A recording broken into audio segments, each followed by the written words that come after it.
And I have another Jennifer here on the Social Academic with me today. I'm very excited about this particular call because I've been trying to be more intentional with how I show up online. And a lot of that has to do with how I think about my business and how I interact with people and how I work with faculty. Like it takes this intentionality and mindfulness in order to make better decisions. So Dr. Jennifer Askey is my friend, and she is a coach who helps people really bring mindfulness into their leadership practices as academics. Jennifer, would you introduce yourself to folks? I would love to. And, as from one Jennifer to another, we are Legion and should probably just be in charge. So I'm a former faculty member. I did all of the faculty things, so visiting, adjunct / sessional is what we call it in Canada. I was a tenured professor, and part of the two-body problem in higher ed, where you have two people who meet in grad school and fall in love and get married and can never get jobs in the same place. And after our third or fourth attempt to have fulfilling jobs in the same place, relocated to Canada to follow the better paying of those jobs, which happened to be my partner's. And I say that I'm giving this backstory because part of what I am is I'm an academic, and I'm guided by curiosity and wanting to understand things and get to the bottom of it. And as my own career did like this 180 half gainer pretzel dive off a cliff, I had to figure out what I was going to be if I wasn't going to be a faculty member, because that was a huge part of my identity. And I retrained as a coach about not quite 10 years ago.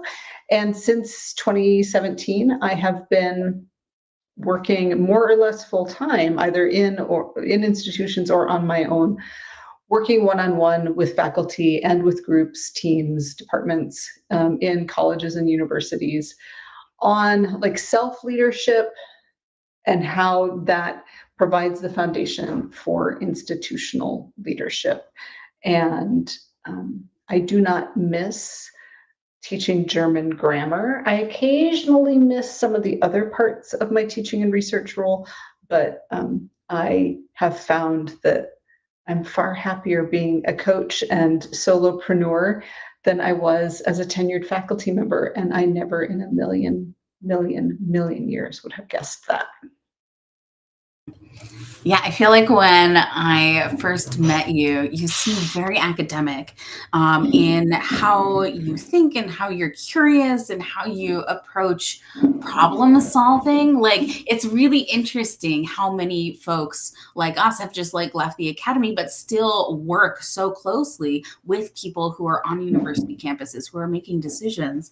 And I'm curious about one thing you mentioned, which is self-leadership. Like, what is that? Yeah, thank you for asking that question. So self-leadership is at the core of, like, if you were to go to a business school and take courses in leadership, or if your university through HR offer some sort of leadership thing, they would tell you about this. This is part of like the literature on leadership, which is in order to stand in front of or beside a group of people and help guide them and motivate them and lead them, you have to know yourself on a pretty profound level. You have to know what your values are. You have to know what your non-negotiables are. You have to know where your skills truly lie and where they very much don't, right? You have to acknowledge that you don't know and see it all. And so you may think like, oh, I got myself figured out, but you have to acknowledge there might be blind spots that you don't see. And you have to be able to communicate that your self-knowledge and value system to the people around you, because that's part of building trust. And when I started my coach training, so the modality of training that I did was like 5 intensive weekends, like once a month for half a year. And the very first 3-day weekend intensive, part of our coaching work as a cohort was going through like values exercises and talking about peak experiences and all of these things. And I realized that, here I was in my 40s. I had a pretty successful career. I was married, I was a parent, published author of books and articles. And nobody had ever asked me, what is important to you about this work? Why do you do it? What are your key values? And because why had that never been a question? Because think about all the places you have worked or been a student. When people are just like managing and checking boxes and getting deliverables and whatnot, but there's no heart, there's no humanity, there's no value. Like, people don't buy into your leadership. People do not trust you. And so self-leadership is first, know thyself. I am always surprised when I'm doing like these interviews before I work with faculty for their websites. How many people have said, "Oh, no one's ever asked me that," when I say like, "What got you into this work? Why do you do it? Like, what keeps you here? Like, what keeps you choosing this for yourself?" And it's not like they don't know. Like, everyone I ask tends to have an answer pretty quickly. It's something that they feel, that they know is part of them, but voicing it out loud and taking time to be intentional isn't something we gift ourselves very often. I don't do it for myself as often as I know would be valuable. And so I'm curious, for folks who are listening, is there, I should have sent you this question in advance, but like, is there something that you have to suggest for them if they're like, "Oh, what can I do today to be more self-aware, maybe take a step towards more self-leadership?" I have a couple answers to that in terms of like easy to access resources, that if you've never taken the time or had a listening ear, because sometimes you need both to articulate these sorts of things. Easy ways to dip your toes in the water. With Google as your guide, you can find Brene Brown's values exercise. It is a little hair raising because it's like an 8.5 by 11 sheet of paper with 100 values on it: community, collaboration, assertiveness, autonomy, faith, sincerity, like those sorts of things in alphabetical order. And then it has like fill in your own space for your own words too. And so you circle like the 10 that excite you the most or the 15 that excite you the most and feel like, oh yeah, that's me. And then her process, and if you've read her book Dare to Lead or gone through the Dare to Lead program when it still existed before she bought BetterHelp, and now all of her Dare to Lead stuff I think is being offered through BetterHelp. But the exercise is like to keep winnowing that down until you get to the one core value. That makes me break out in hives, like one ring to rule them all. I don't want, like, give me a short list. Can I have like 3 to 5? I can work with 5, right? One is oh no. But it's a really good way to think about, to spark your thinking about like, okay, what do I value? And when I go into rooms with other people, students, colleagues, collaborators, family members, what values am I leading with? What values am I like putting on my coat? What are the values that I walk into the room with? Because being aware of the fact that how you show up in a room is going to be informed by the values that you're leading with, whether you're intending that or not, might also allow you to say like, okay, with my students, do I want to lead with collaboration and community, or do I want to lead with rigor and autonomy? Like those would be, even with the same content material, potentially 2 very different pedagogical experiences for students, ditto for collaborators, right? So giving yourself language around that is one way to do it. And then to go deeper, I always suggest developing a contemplative practice. For me, it's meditation, mindfulness, some people prayer, journaling, forest walks, whatever it is, where you take time to check in with yourself on a like body mind axis and say like, how am I? Am I acting in alignment with my values and goals? When I try to, shut down thinking for a little bit and focus on my breath, what do I notice happens? Because you're going to keep thinking.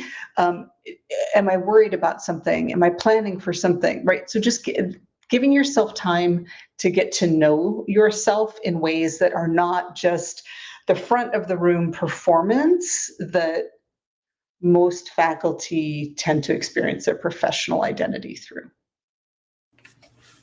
I like that mindfulness can be a practice as well as something that informs like decision making and thinking about where to spend time and energy and focus.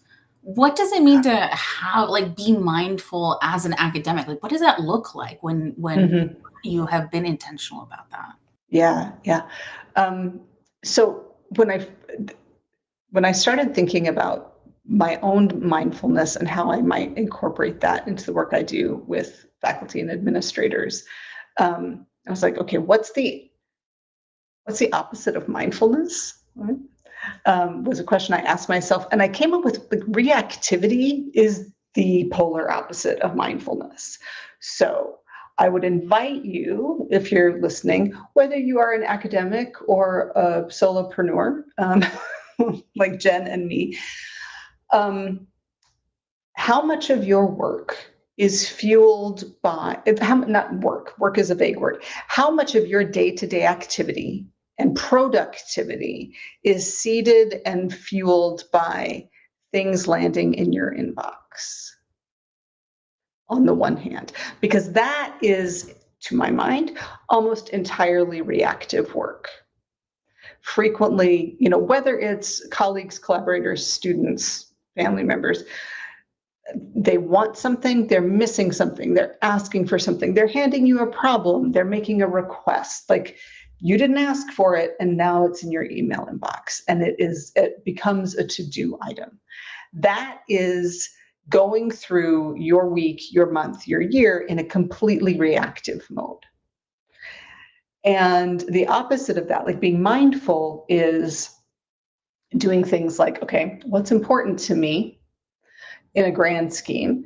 And then let's look at the semester. So you and I are recording. Oh, we're live. It's the end of August. I'm used to saying, yeah, we're recording this. Who knows when it will come out? Okay, but it's the end of August. So if your semester hasn't started, it's gonna, right, in a week or so. And so you're shifting from one mode to another mode. And a great way to bring mindfulness into your upcoming semester is to say, okay, what's my vision for this semester? How do I want to feel by the time the end of the semester rolls around? If so, if I know that I want to feel, I'll make something up here. Let's say I want to feel super accomplished and on top of things and not totally burned out. Okay, that seems like a great goal. Do I know enough to say, if I want to feel accomplished and not completely burned out, what are the main kinds of things I need to have completed or under control? So if it's a teaching semester, I need to have teaching under control. Do I have research obligations? Do I have service obligations? Do I have personal life obligations? Am I sleeping enough? Do I have an exercise? Like, what do I need to do so that on a daily and weekly basis, I feel like, oh, I'm working on, I feel the way I want to feel. I don't feel like I open my inbox and it's a tsunami of other people's stuff that just comes rushing over my head, putting me in whack-a-mole mode, but I am setting a course and following it. And if you've set the goals, like this is how I want to feel, and these are the activities that help me feel that way, then we have to look at our calendars and our commitments and say, does what I've already said yes to, the things that are already in my calendar, do they match in any way, shape, or form what I just said about my goals and how I want to feel? Because I find a lot that when I ask clients or groups of people to talk about, what does success feel like to you? Whether we're talking your 5-year plan or your semester plan, what does success feel like to you? They love answering that question. And then when we get down to like, does your week contain the building blocks of that success? like, oh, no, no, it has nothing to do with what I just wrote over here as my intention. So this is why you're feeling burned out because you have two jobs in your mind. You have, oh, here's the job that's going to make me feel successful. And here's the job that my email inbox tells me I have. And they're not the same job. And then you feel like a crazy person. And that's no fun. So bringing mindfulness into your career is saying like, well, if I know what's important to me and hopefully what's important to my institution for success and feeling successful, then am I lining up my daily activities with opportunities to work towards that? As opposed to, well, I will feel great when I get that grant, but there's no time to do that because I'm just answering emails. There is room for mindful intervention there. I notice some of the principal investigators that I work with have been more intentional and mindful about their work when they've just done like strategic planning or put together maybe an annual report. I'm curious, like what are some of the clues that like would help someone know like, oh, okay, I need to be intentional about this, or being intentional about this now will help me really for years to come. Like I need to move forward. So I have a workshop and I used to teach it through academic. I developed it for Academic Impressions and taught it for them for a while. And they've changed how they partner with institutions, and I'm not doing much work with them right now. And I keep thinking about resuscitating it. So if anybody out there is interested, let me know. Because like having an opportunity as a group, ideally, because then you get to sort of watch other people go through the same process, to do some really intentional career planning. And I have a mindful career action planning pyramid that I use with people and like really set that up. And I set this up for myself as a business owner, right? What's going to make me feel successful? What kinds of projects does that mean I should be taking on, and what kinds of projects shouldn't I be? What are my goals for this quarter or this semester? And then what does that mean my weeks should look like? It sounds like this beautifully organized, cascading pyramid of intention and mindful action. But because we're all human, we can set this up. If we never check in with it, it's just this beautiful plan. And this is also for me where mindfulness comes in, because the mindfulness, which is, I'll be a little sloppy here and say it's a slight westernization of Eastern meditation traditions. But mindfulness practices are an invitation to be aware of what is happening in the present moment and to actually live in the present moment, which is a recognition of our human tendency to either live in the past and ruminate and regret and fret, or live in the present and plan or catastrophize or worry or whatever, but not actually make a habit of checking in with today and now and this moment. And so setting aside time, probably on a yearly basis at least, if not a semester. I think of it as like a three times during the year, right? There's the fall chunk, there's the winter chunk, spring chunk, and the middle of the year time off chunk. Like if you think of your year in those sorts of chunks, doing some intentional planning then, but following that up with like, at least on a weekly basis, I have this great plan. Isn't it pretty? Perhaps color coded, right? Have I looked at it again? What did past me say was really important for today? And is today's me on board with that? So it's that accordion process of like big picture planning and then daily attention, big picture planning and daily attention that, for me anyway, in running my business, keeps me aligned with, oh, that's right, this is important. I don't have to take on everything that's in that tsunami of stuff that comes at me, whether it's in my inbox or LinkedIn or social media, right? Like, I don't need to click on every opportunity. Just keep focused on what I've decided is important.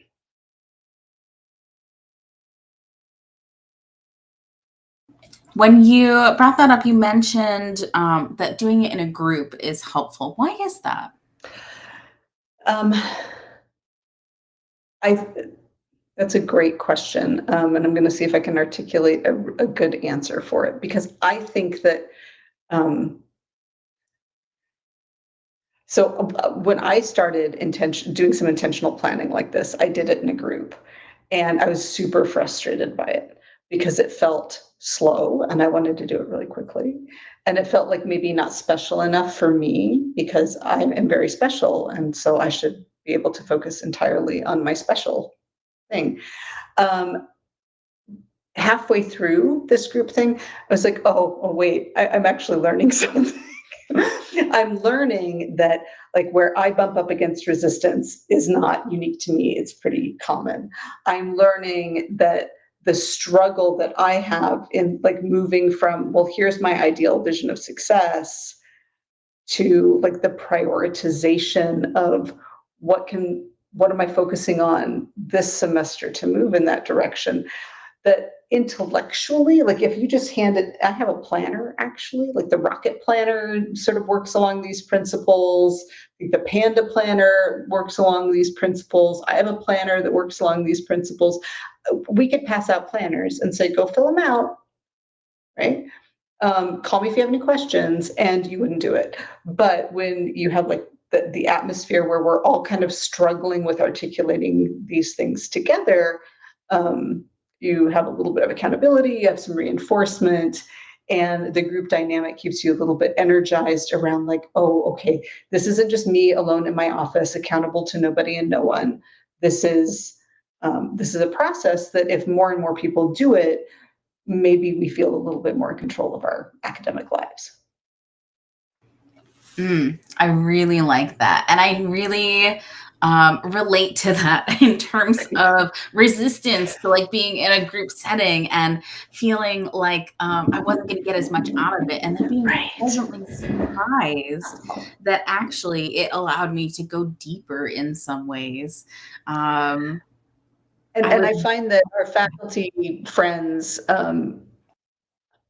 are maybe more hesitant than many to dive into group experiences where they are not in the expert chair because the potential for vulnerability seems so risky when you're a scholar, teacher, academic, that like, oh, I'm going to go do this thing where I might have to talk about um, a concern I have, or where maybe I have missed the mark on something, or somebody might be able to see, even if I don't talk about it, that I need help.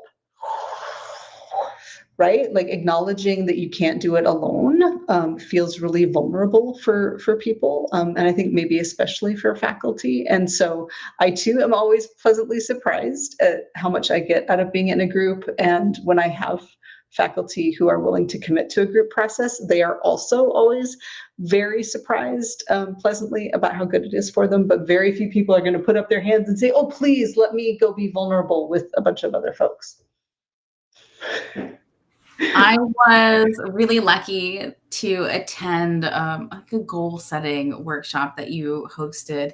And I found that I wouldn't have created that time for myself, but also that that time in a group setting really helped me think about the intentional goals that other people in that group, like other people who were there, could relate to and like be interested in engaging in conversation with. It actually changed what I wrote down in better ways. And I have found that because I had this document, and one of my tasks on my like little, to be mindful, I have like a little agenda of like, these are the things that I want to try and do every day.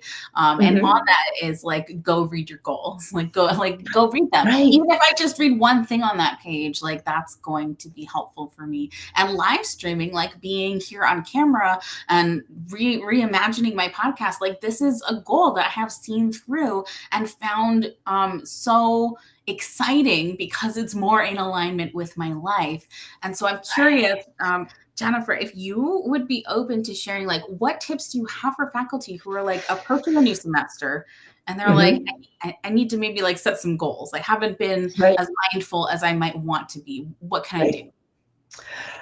Ooh, I would love to share some tips. Okay, I'm going to work with my imaginary, common, maybe not ideal, but my imaginary Jane and Joe Doe faculty member whose goals are, they might say like totally self-evident, right? Get the grant, write the book, write the article, right? It's the things. And I would say that, like, so I come from the humanities, and our yardstick was the single authored monograph, right?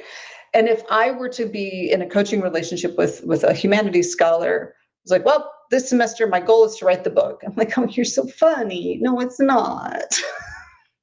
Hopefully the outcome is to write the book or make significant progress on the book, right? But your goal is like to set up your, because unless you're on sabbatical, you have more than just writing to do. And even if you're on sabbatical, you're not just at a computer writing. Maybe you're researching, maybe you're rereading, maybe you're right? There's a whole bunch of, and our colleagues who are writing coaches can speak more to that, but there's a lot going on.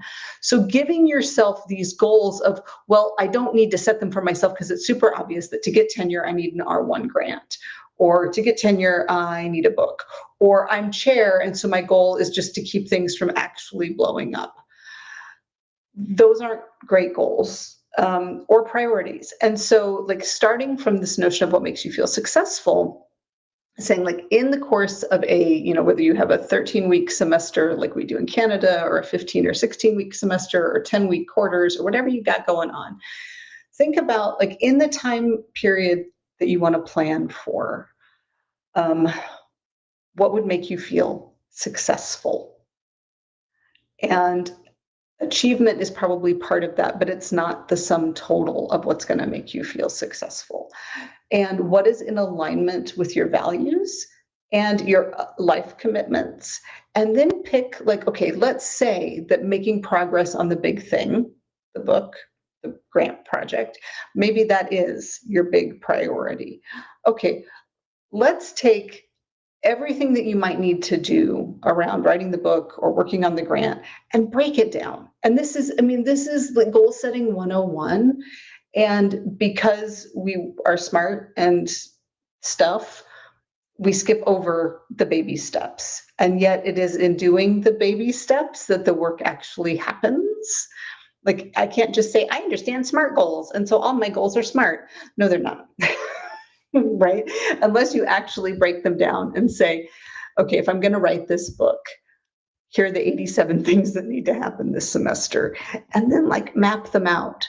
So, and if you make it even a sloppy contract with yourself and say, X number of hours a week, and I've chunked it down into its component parts, and every week I take a chunk and I work on it.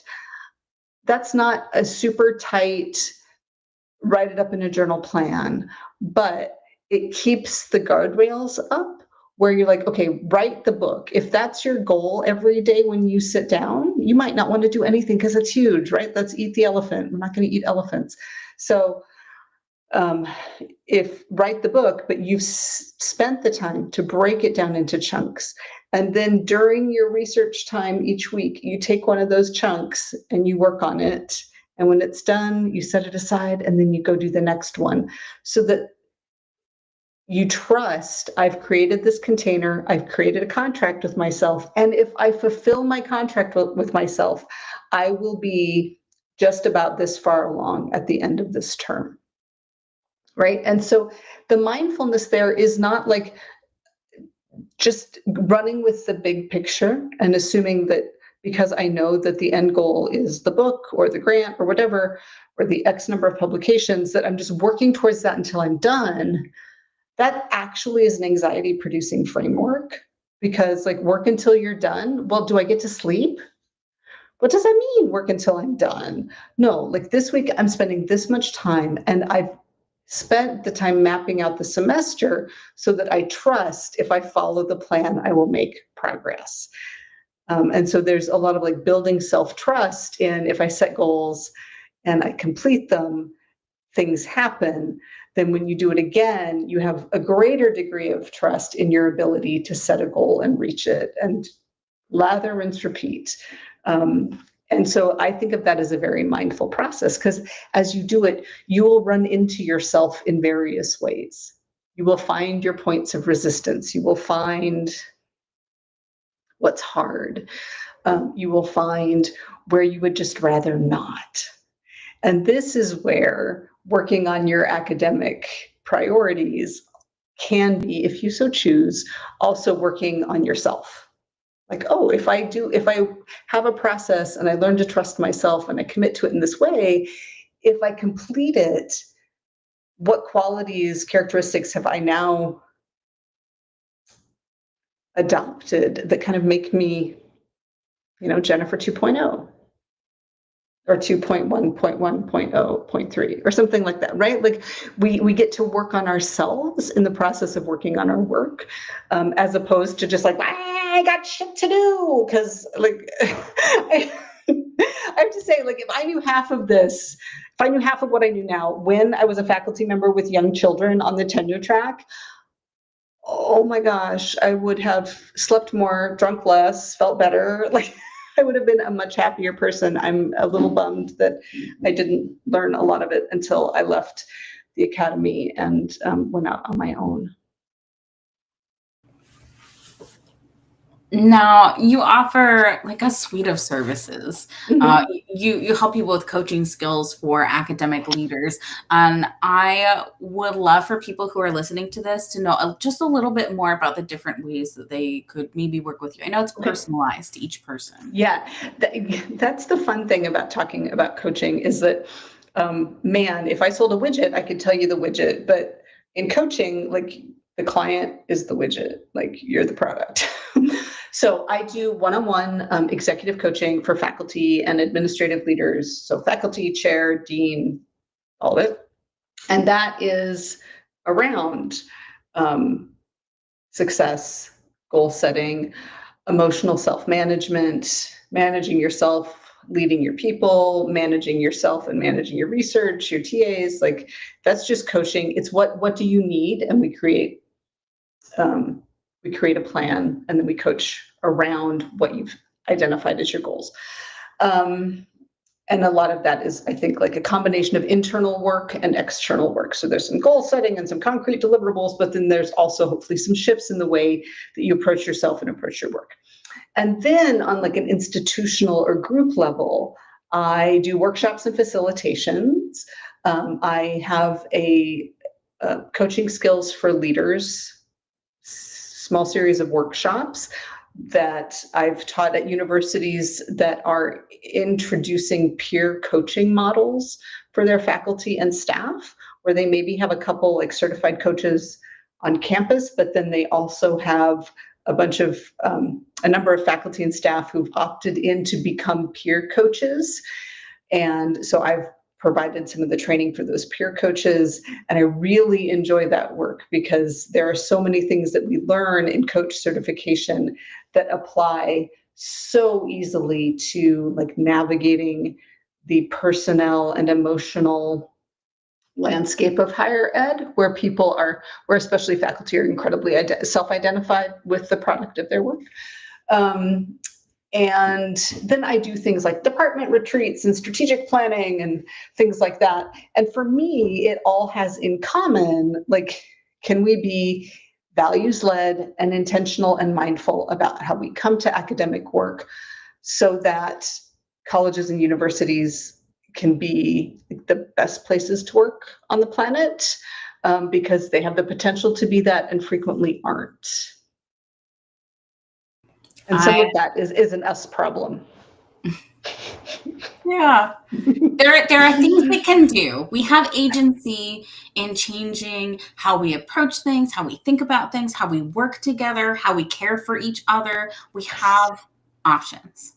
Yes. Yeah, that is precisely correct.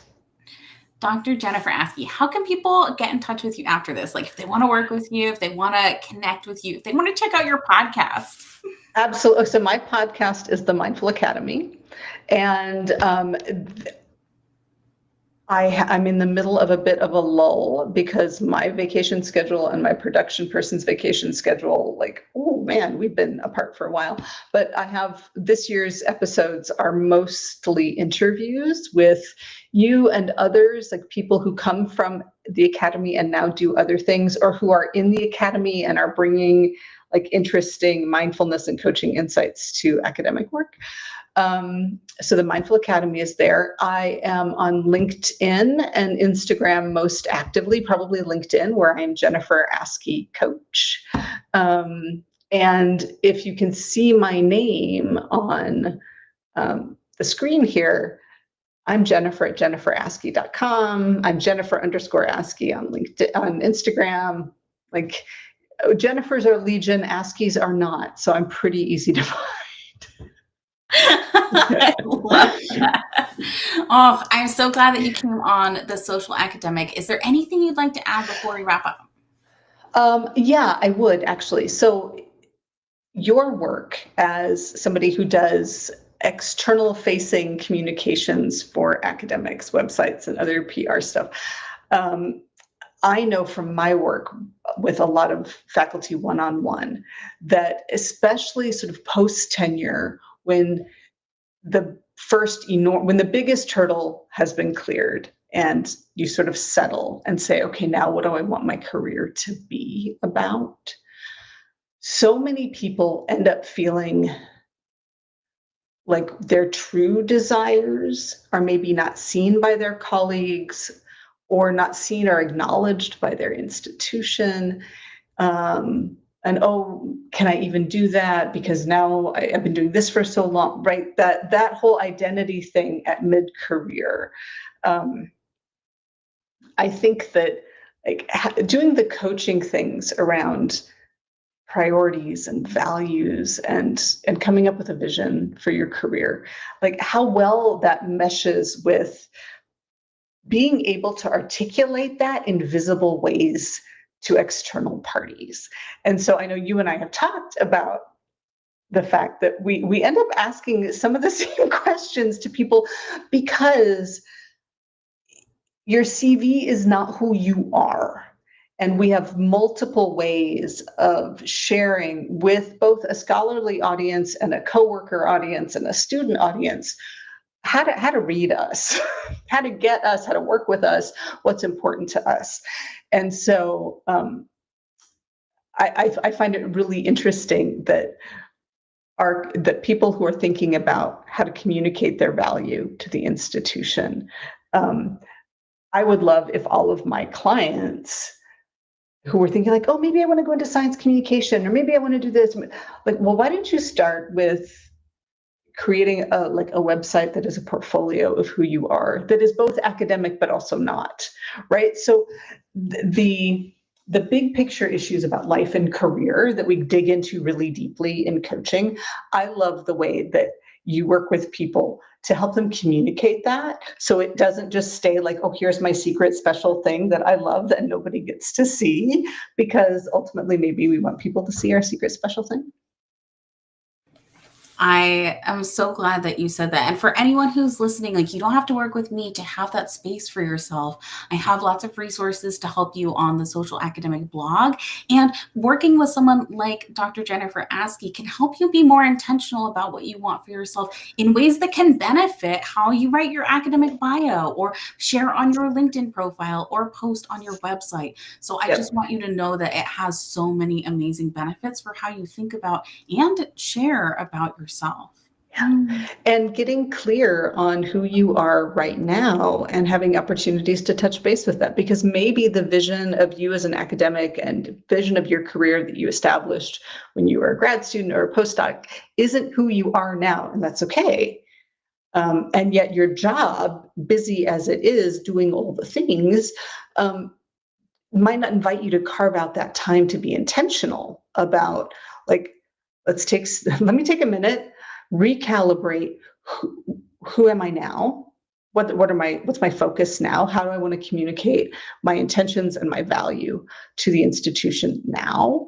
And whether it's using your resources on the blog, working with you, I have on my website, you can download a copy of the Mindful Action Planning Pyramid and a little workbook that walks you through the process that I spoke of. Again, like that's more fun with a group of people. And more likely to help make you feel accountable to actually following through. But like spending time thinking about even the levels of goal setting and how you communicate that is time well spent. I love it. Dr. Jennifer Askey, thank you so much for joining me here on The Social Academic. Thank you so much, Jennifer, for having me. This has been a delight, and it is my first live podcast. And I have to say, other than my camera thinking about not participating at the very beginning, once got that sorted out, this has been a delight. And so perhaps the Mindful Academy will be coming to you in future via various live mechanisms, because again, like, why make things hard? Let's make things easy. I'm excited. And thank you for sharing that with me. I love when I get to hear something like that. So I'm celebrating first live podcast recording. Right? We are old dogs, but we can learn new tricks. Oh, amazing. Thank you, everyone. Thank you so much for having me. Thank you guys for tuning in. Be in touch. I would love to hear from you.